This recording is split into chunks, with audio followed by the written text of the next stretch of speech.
नमस्कार viewers, welcome to our channel Astro Star Life. आज हम बात करने जा रहे हैं एक्स्ट्रा मार्टल अफेयर्स के ऊपर। जी हाँ, आज हम जानेंगे कि कुंडली में ऐसे कौन से योग होते हैं, हाउसेस होते हैं और प्लैनेट्स होते हैं जो एक्स्ट्रा मार्टल अफेयर्स को क्रिएट करते हैं। जी हाँ, कुछ लोगों के शादी के बाद भी कुछ रिलेशंस होते हैं जो कि सोसाइटी में अच्छा नहीं माना जाता। तो आज हम जानेंगे कि कौन से ऐसे प्लैनेट्स होते हैं जो इंसान को प्रेरित करते हैं कि वो उस दिशा में जो है वो चले जाते हैं। चलिए, सबसे पहले तो हमें यही देखना पड़ता है कि कुंडली में आपका 7th हाउस जो है वो उसके लॉर्ड क्या कहते हैं, उसमें कौन कौन से प्लैनेट्स जो हैं वो बैठे हुए हैं, क्योंकि 7th हाउस जो है वो मैरिज का हाउस माना जाता है।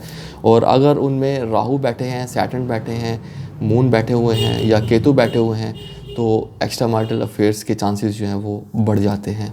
क्योंकि अगर 7th हाउस ही हमारा मैरिज का हाउस ही ख़राब है और गलत जो प्लैनेट्स जो हैं उनकी दृष्टि पड़ रही है या बैठे हुए हैं तो एक्स्ट्रा मैरिटल अफेयर्स के चांसेस जो हैं वो बढ़ जाते हैं। और साथ ही साथ हमें यह भी देखना पड़ता है कि कुंडली में कहीं लड़का या लड़की का नाड़ी दोष तो नहीं बन रहा है, मंगल दोष तो नहीं बन रहा है। अगर ये दोनों दोष भी बनते हैं तब भी एक्स्ट्रा मैरिटल अफेयर्स जो है वो बन जाते हैं।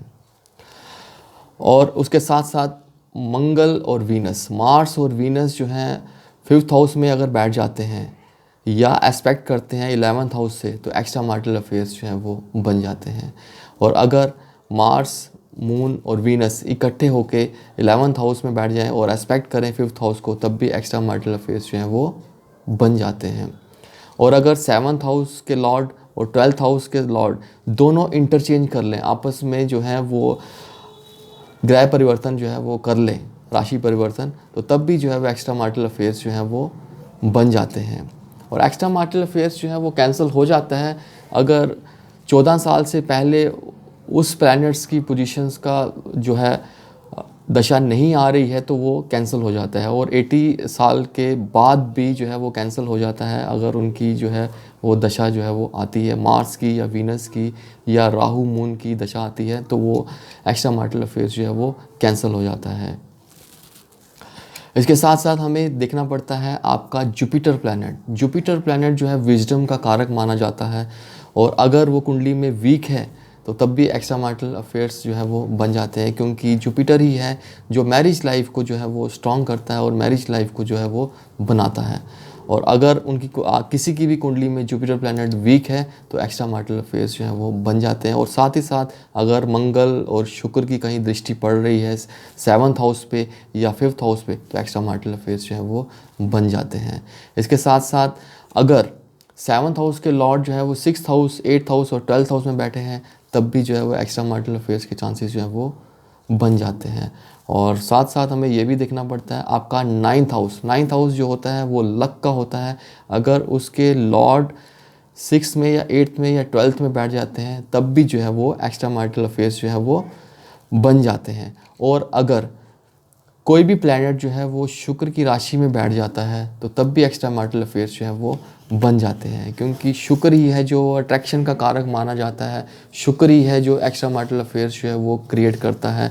शुक्र ही है जो कुंडली में अगर 5th हाउस में बैठ जाता है तो एक्स्ट्रा मैरिटल अफेयर्स जो है वो क्रिएट करता है।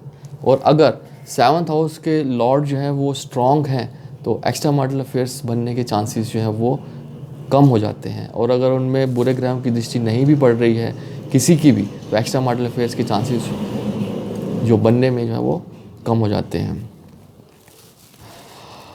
और एक्स्ट्रा मैरिटल अफेयर्स जो है वो तब बनते हैं अगर किसी की भी कुंडली में वीनस, मार्स, राहु इकट्ठे होके अगर इस 3rd हाउस में बैठ जाए, 7th हाउस में बैठ जाए या 11th हाउस में बैठ जाए तो एक्स्ट्रा मैरिटल अफेयर्स जो है वो क्रिएट कर जाते हैं।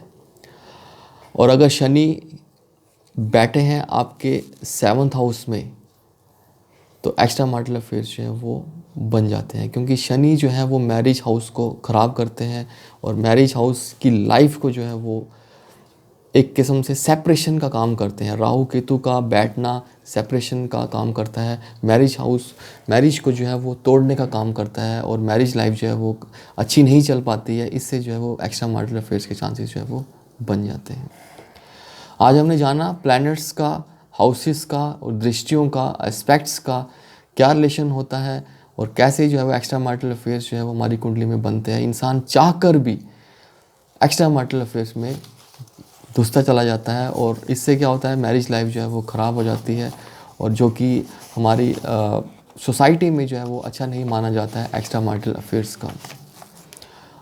हम तो यही चाहेंगे एस्ट्रोलॉजी के हिसाब से कि किसी का भी जो है वो मैरिज लाइफ जो है वो ना टूटे, ना ख़राब हो और एक्स्ट्रा मैरिटल अफेयर ना बने। इसके रेमेडीज़ वगैरह होते हैं और अगर इंसान चाहे तो एक्स्ट्रा मैरिटल अफेयर्स जो है वो अपनी लाइफ में नहीं बना सकता है। अगर मियाँ और बीवी, हस्बैंड वाइफ इकट्ठे होकर वो रहते हैं तो एक्स्ट्रा मैरिटल अफेयर्स के चांसेस जो है वो कम हो जाते हैं। Thanks for watching us. Thank you.